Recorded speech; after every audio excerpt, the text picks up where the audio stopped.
새롭게 된 하나님의 새로운 피조물. 그러나 그것은 우리의 본성이 달라지거나 없어졌다는 의미가 아닙니다. 죄가 있기 전 우리의 본성은 하나님이 창조하신 아름다운 것이었습니다.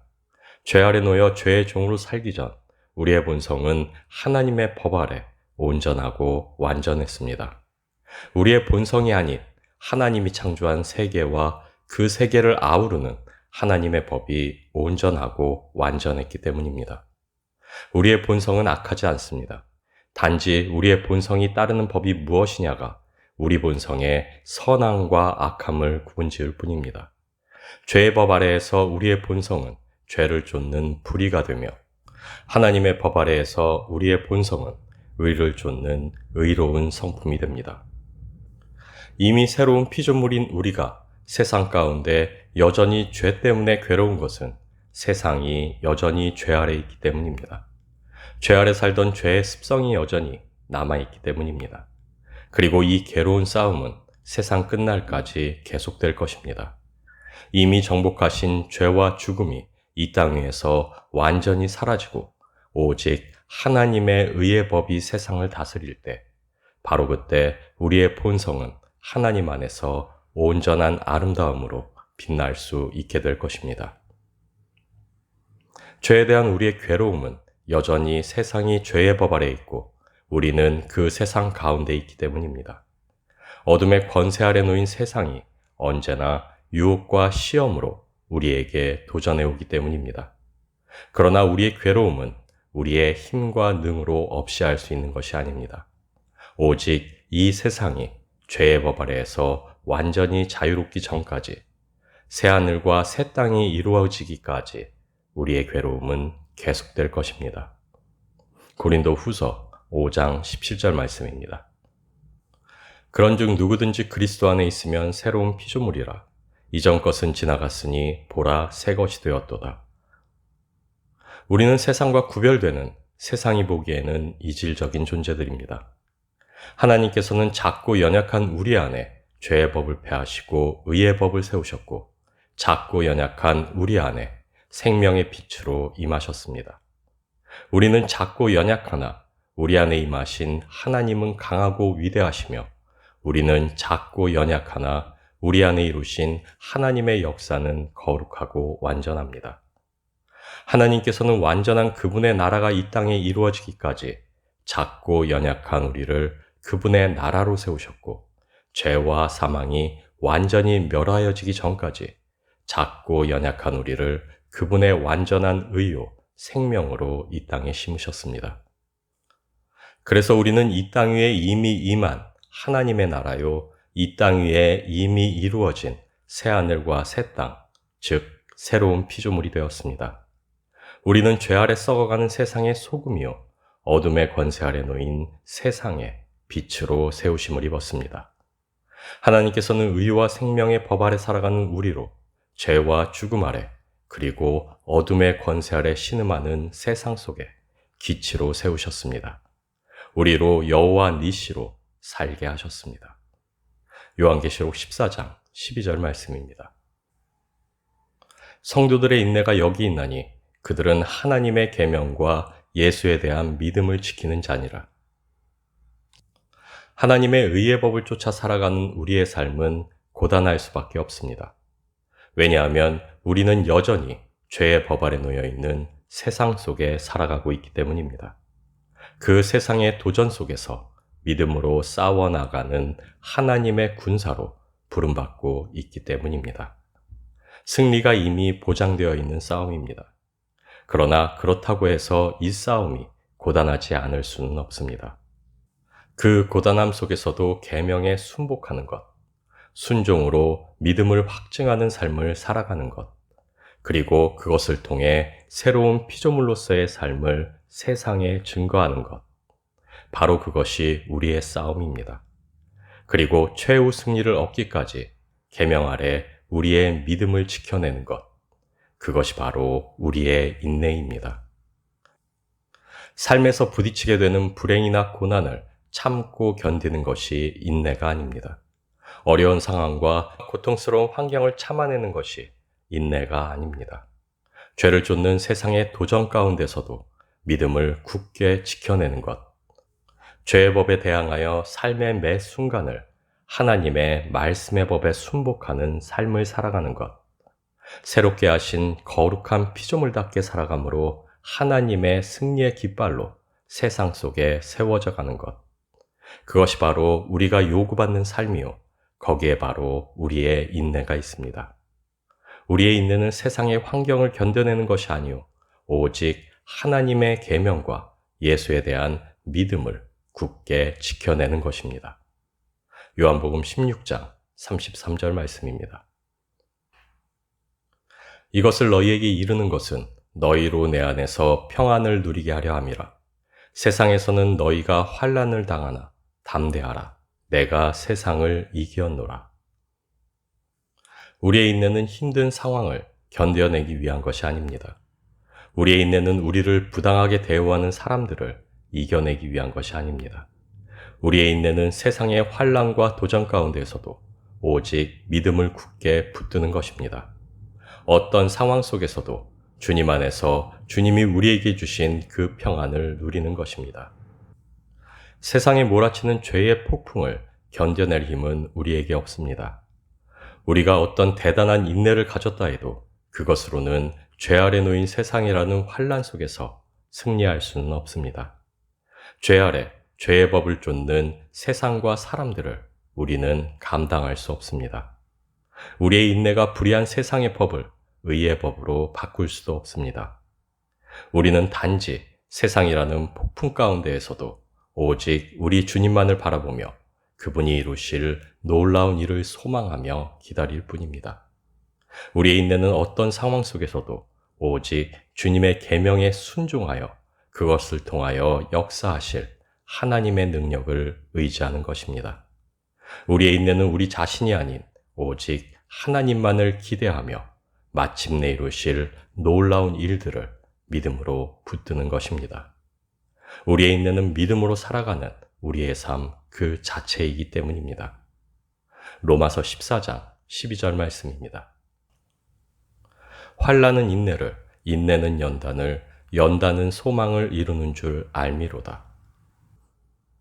그리스도인에게 환난은 어려운 환경이나 삶에 닥쳐오는 고난이 아닙니다. 믿는 우리에게 환난은 오히려 온전히 하나님을 바라보지 못하는 상태, 그리고 계명대로 살아갈 수 없게 하는 상황들이라 할 수 있습니다. 세상 속에서 평온한 삶이 지속된다 하더라도 오히려 세상이 주는 그 평안이 하나님을 잊게 하며 계명으로 사는 삶에서 벗어나게 한다면 그 평온은 오히려 믿는 우리에게 환난이라 할 수 있습니다. 우리에게 있어 환난의 초점은 우리 삶의 환경과 상황에 있지 않습니다. 우리에게 있어 환난의 초점은 오직 하나님의 말씀의 법과 우리의 믿음에 있다고 할 수 있습니다. 광야는 이스라엘 민족에게 풍족한 삶을 보장하지 않는 척박한 땅이었습니다. 초점을 삶의 풍요와 환경에 둔다면 광야야말로 환난이요 고난의 여정입니다. 반면에 가나안 땅은 하나님의 약속대로 젖과 꿀이 흐르는 풍성한 삶의 터전이었습니다. 그러나 이미 우리는 어느 곳이 이스라엘 민족에게 진짜 환난이요 고난이었는지를 알고 있습니다. 척박했으나 하나님의 임재 가운데 그분의 인도를 받던 광야, 그리고 광야보다 풍성했으나 영적으로 타락했던 가나안에서의 삶. 이스라엘 민족에게 있어 광야보다는 오히려 가나안이 환난이요 도전이요 위기였습니다.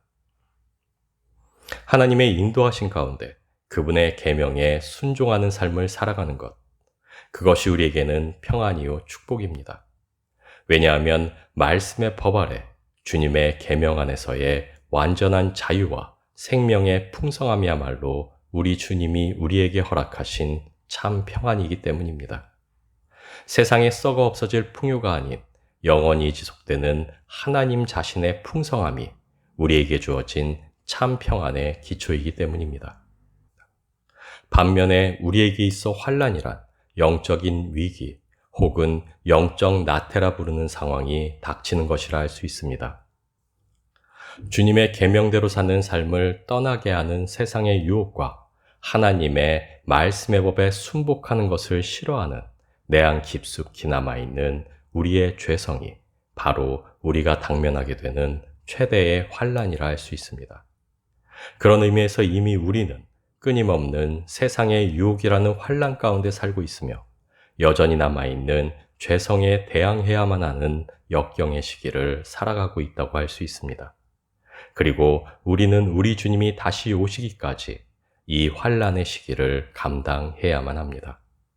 마침내 이루어질 소망의 그날까지 우리의 믿음을 지켜나가는 인내로 살아가야만 합니다. 우리 안에 이미 착한 일을 시작하신 이가 이 인내의 시간 동안 우리를 하나님의 나라로 굳건히 세워갈 것입니다. 그리고 마침내 주님이 오시는 그날 우리는 온전한 하나님의 나라로 완성되게 될 것입니다. 요한복음 14장 27절 말씀입니다. 평안을 너희에게 끼치노니 곧 나의 평안을 너희에게 주노라. 내가 너희에게 주는 것은 세상이 주는 것과 같지 아니하니라. 너희는 마음에 근심하지도 말고 두려워하지도 말라. 우리는 여전히 죄와 죽음의 권세 아래 놓인 세상을 살아갑니다. 우리가 세상의 소금이요 빛인 이유는 우리가 죄와 죽음의 법이 아닌 의와 생명의 법 아래 놓인 존재들이기 때문입니다. 빛이요 생명이신 우리 주님이 내 안에 거하시기 때문입니다. 빛과 어둠이 벗하여 존재할 수 없듯 죽음과 생명이 함께할 수 없듯 애초에 세상이 따르는 죄의 법과 우리가 순종하는 의의 법 사이에 평화란 있을 수 없습니다. 애초에 의의 법을 쫓는 우리가 죄의 법 아래 있는 세상 속에서 평안을 누릴 수 있는 방법은 없습니다. 우리는 세상의 도전과 죄의 유혹과 시험이라는 환난 가운데 세상을 살아갑니다. 그러나 우리는 죄의 폭풍이 몰아치는 세상 속에서 오히려 세상의 풍랑 위를 걷는 그 믿음의 능력으로 살아가는 존재들로 세우심을 입었습니다. 세상의 풍랑 위에 펼쳐진 우리 주님의 계명의 길을 우리 주님과 함께 걷는 그 평안으로 부르심을 입고 있습니다. 오직 믿음으로, 오직 계명의 순종으로 우리는 내 안에 이미 이루신 하나님의 나라를 살아가며 그 나라 안에서 우리 주님이 주시는 평안으로 살아갑니다. 우리의 평안은 세상이 아닌 우리 주님 안에 있습니다. 죄 아래 놓인 세상이라는 환난과 역경 앞에서도 오직 하나님의 말씀의 법에 순복하는 삶을 살아가는 것, 그것이 바로 우리의 인내입니다. 죄의 습성이 남아있는 우리임에도 우리 안에 새롭게 이루신 하나님의 나라를 살아가는 것, 그것이 바로 우리의 인내입니다. 우리의 순종으로 이루실 하나님의 풍성한 열매를 고대하며 기뻐하고 감사하는 것, 그것이 바로 우리의 인내입니다. 새로운 계명을 쫓아 살아감으로 옛사람을 벗고 새로운 피조물로서의 삶을 영위하기 위해 다름질하는 것, 그것이 바로 우리 믿음의 싸움이요. 그 믿음의 싸움 자체가 바로 우리의 삶이요. 우리의 삶 자체가 바로 인내입니다. 우리에게 있어 죄의 법 아래 놓인 세상은 오히려 환난이요 고난입니다. 우리는 세상이 주는 평안이 아닌 오직 의의 법 아래 주님이 주신 평안을 누리는 사람들입니다. 태초에 하나님이 창조하신 그 평안, 그리고 그리스도를 통해 우리에게 되찾아 주신 그 평안을 온전히 누리며 우리는 세상이라는 폭풍 위를 고요한 인내로 걸어갑니다. 데살로니가 후서 3장 5절 말씀입니다. 주께서 너희 마음을 인도하여 하나님의 사랑과 그리스도의 인내에 들어가게 하시기를 원하노라. 죄의 법 아래 신음하는 이 땅을 살아가는 것이 바로 우리에게 환난이요. 그 환난 가운데서도 의의 법 아래 구별되어 살아가야만 하는 것이 우리의 인내이자 연단이요. 그리고 마침내 이 땅에 이루어질 하나님의 나라와 구원의 완성이 바로 우리의 소망이라 할 수 있습니다. 우리의 있는 삶의 고통과 아픔을 견뎌내는 것이 아닙니다. 세상에서의 풍요를 꿈꾸며 그날을 고대하고 기다리는 것이 아닙니다. 우리의 인내는 세상의 유혹과 시험에 깨지고 엎어져도 다시 믿음으로 순종하는 우리 믿음의 끈기요. 마침내 이루실 하나님의 나라를 소망 중에 바라는 기다림이요. 우리에게 이미 임한 하나님의 나라를 살아가는 순종입니다.